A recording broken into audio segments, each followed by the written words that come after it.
রাধে রাধে বন্ধুরা, হরে কৃষ্ণা। আজ হলো যোগিনী একাদশী। যোগিনী একাদশীর অনেক অনেক শুভেচ্ছা ও ভালোবাসা রইল সবাইকে।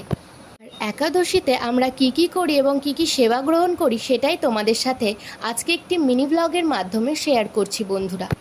প্রথমেই সকাল সকাল স্নান করে তিলক সেবা করে ঠাকুরকে পুজো দেব বলে বসে পড়েছি। তো ঠাকুরকে আজকে ফল নিবেদন করব, তাই জন্য ফলগুলো ভালো করে ধুয়ে ভালো করে থালায় সাজিয়ে নিলাম। সাজিয়ে সিংহাসনটাও আমি ফুল দিয়ে ভালো করে সাজিয়ে নিলাম।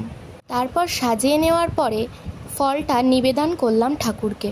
এবার প্রদীপ জ্বালিয়ে একটু আরতিটা করে নেব। তারপর আমাদের গুরুদেবের দেওয়া মন্ত্রটা আমি জপ করে নেব। তারপর কৃষ্ণের অষ্টোত্তর শতনামটা পাঠ করব।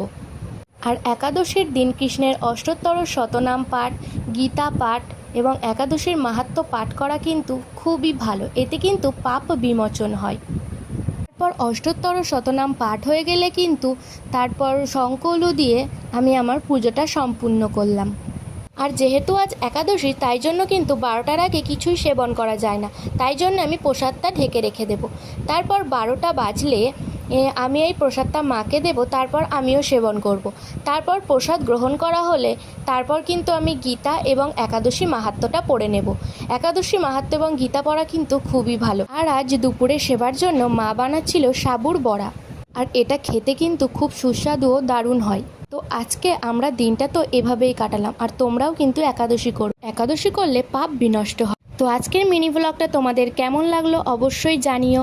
সবাই যাওয়ার আগে একবার হরে কৃষ্ণা বলে যাও।